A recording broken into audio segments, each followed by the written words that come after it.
BJP ರಾಜ್ಯಾಧ್ಯಕ್ಷ B Y Vijayendra ಅವರನ್ನ ಬದಲಾವಣೆ ಮಾಡಲೇಬೇಕು ಅಂತ ರೆಬಲ್ ನಾಯಕರು ಕಸರತ್ತು ಮಾಡ್ತಾರೆ. ಹೈಕಮಾಂಡ್ ನಾಯಕರ ಭೇಟಿಗೆ ದಿಲ್ಲಿಗೆ ತೆರಳಿದ್ದಾರೆ ಅವರೆಲ್ಲರೂ. ನಿನ್ನೆ ರಾಜ್ಯಾಧ್ಯಕ್ಷರ ಬದಲಾವಣೆಗೆ ಒತ್ತಡ ಹಾಕೋದಕ್ಕೆ ತಂತ್ರ ರೂಪಿಸಿದ್ದಾರೆ. ಆದರೆ ಬಿಜೆಪಿ ರಾಷ್ಟ್ರೀಯ ಅಧ್ಯಕ್ಷ ಜೆ.ಪಿ. ನಡ್ಡಾ ಈ ರೆಬಲ್ ನಾಯಕರನ್ನ ಭೇಟಿಯಾಗೋದನ್ನು ನಿರಾಕರಿಸಿದ್ದಾರೆ.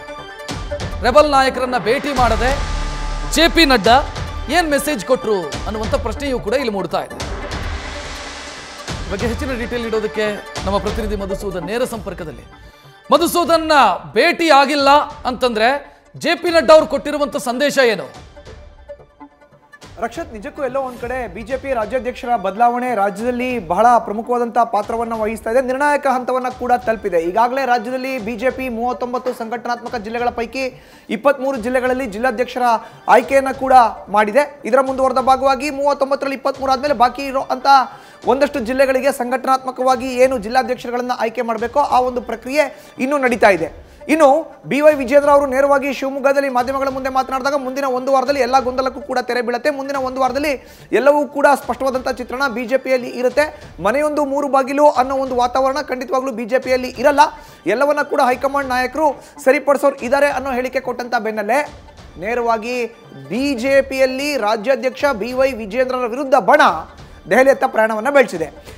ಗೋಕಾಕ್ ವಿಧಾನಸಭಾ ಕ್ಷೇತ್ರದ ಶಾಸಕ ರಮೇಶ್ ಜಾರಕಿಹೊಳಿ ನೇತೃತ್ವದಲ್ಲಿ ಒಂದು ತಂಡ ಈಗಾಗಲೇ ದೆಹಲಿ ತಲುಪಿದೆ.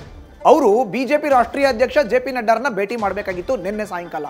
ಆದರೆ ಬಿಜೆಪಿ ರಾಷ್ಟ್ರೀಯ ಅಧ್ಯಕ್ಷ ಜೆ.ಪಿ. ನಡ್ಡಾ ಅವರು ಭೇಟಿಯನ್ನು ಮಾಡಿಲ್ಲ. ಒಂದು ಕಡೆ ಅವರು ಕೇಂದ್ರದಲ್ಲಿ ಸಚಿವರು ಕೂಡ ಹೌದು. ಕೇಂದ್ರದಲ್ಲಿ ಈಗ ಬಜೆಟ್ ಸೆಷನ್ ನಡೀತಾ ಇದೆ, ಅಧಿವೇಶನ ನಡೀತಾ ಇದೆ. ಹೀಗಾಗಿ ಸಮಯ ಕೊಡೋಕ್ಕಾಗಿಲ್ಲ. ಜೊತೆಗೆ ಒಂದು ಸ್ಪಷ್ಟವಾದಂಥ ಸಂದೇಶವನ್ನ ವಿಜಯೇಂದ್ರರ ವಿರುದ್ಧ ಬಣಕ್ಕೆ ಬಿಜೆಪಿ ರಾಷ್ಟ್ರೀಯ ಅಧ್ಯಕ್ಷರ ಸ್ಥಾನದಲ್ಲಿ ಕುಳಿತುಕೊಂಡು ಜೆ.ಪಿ. ನಡ್ಡಾ ಅವರು ಕೊಡಬೇಕಾಗಿತ್ತು. ಅದನ್ನು ಕೊಟ್ಟಿದ್ದಾರೆ. ಏನದು?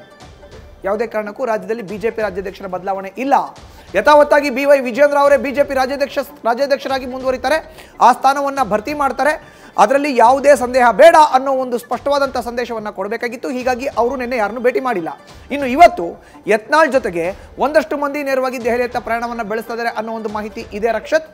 ಆದರೆ ಅವ್ರನ್ನ ಬಿಜೆಪಿ ರಾಷ್ಟ್ರೀಯ ಅಧ್ಯಕ್ಷ ಜೆ.ಪಿ. ನಡ್ಡಾ ಅವರು ಸಮಯ ಕೊಟ್ಟು ಭೇಟಿ ಮಾಡ್ತಾರಾ ಇಲ್ವಾ ಕಾದು ನೋಡಬೇಕಾಗುತ್ತೆ. ಲಾಸ್ಟ್ ಪಾಯಿಂಟ್ ಒಂದು ಆ್ಯಡ್ ಮಾಡೋದಾದ್ರೆ, ಎಲ್ಲೋ ಒಂದು ಕಡೆ ಈಗಾಗಲೇ ರಾಜ್ಯದಲ್ಲಿ ಬಿಜೆಪಿಯ ರಾಜ್ಯಾಧ್ಯಕ್ಷರಾಗಿ ಕಾರ್ಯವನ್ನು ನಿರ್ವಹಿಸ್ತಾರೋ ಅಂತ ವಿಜಯೇಂದ್ರ ಜಿಲ್ಲಾಧ್ಯಕ್ಷರ ಆಯ್ಕೆಯನ್ನು ಮಾಡಿಸ್ತಾ ನೇರವಾಗಿ ತಮ್ಮ ಸ್ಥಾನವನ್ನು ಭದ್ರಾ ಮಾಡ್ಕೊಳ್ಳಿಕ್ಕೆ ಯಾವೆಲ್ಲ ವೇದಿಕೆನೇ ಬೇಕೋ ಅದನ್ನು ಮಾಡ್ಕೊಳ್ತಿದ್ದಾರೆ. ಈ ಮೂಲಕ ಹೈಕಮಾಂಡ್ ನಾಯಕರಿಗೂ ಕೂಡ ಸ್ಪಷ್ಟವಾದಂಥ ಸಂದೇಶ ರವಾನೆ ಆಗಿದೆ. ರಾಜ್ಯದಲ್ಲಿ ಬಿಜೆಪಿ ರಾಜ್ಯಾಧ್ಯಕ್ಷರ ಸ್ಥಾನ ಯಾವುದೇ ಕಾರಣಕ್ಕೂ ಖಾಲಿ ಇಲ್ಲ, ಖಾಲಿ ಆಗೋದಿಲ್ಲ. ಯಥಾವತ್ತಾಗಿ ವಿಜಯೇಂದ್ರರೇ ಮುಂದುವರಿತಾರೆ ಅನ್ನೋ ಸ್ಪಷ್ಟ ಸಂದೇಶವನ್ನು ವಿಜಯೇಂದ್ರರ ವಿರುದ್ಧ ಬಣಕ್ಕೂ ಕೂಡ ಕೊಡಬೇಕಾಗುತ್ತೆ. ಹೀಗಾಗಿ ಯಾರನ್ನೂ ಕೂಡ ಜೆ.ಪಿ. ನಡ್ಡಾ ಭೇಟಿ ಮಾಡಿಲ್ಲ ಅನ್ನೋ ಮಾಹಿತಿ ನ್ಯೂಸ್ ಫಸ್ಟ್ಗೆ ಲಭ್ಯ ಆಗಿದೆ. ರಕ್ಷಣೆ. ಥ್ಯಾಂಕ್ ಯು ಮಧುಸೂದನ್ ಮಾಹಿತಿಗೆ. ನ್ಯೂಸ್ ಫಸ್ಟ್ ನಿರ್ಭೀತಿಯಿಂದ ನಿಮ್ಮ ಪರವಾಗಿ.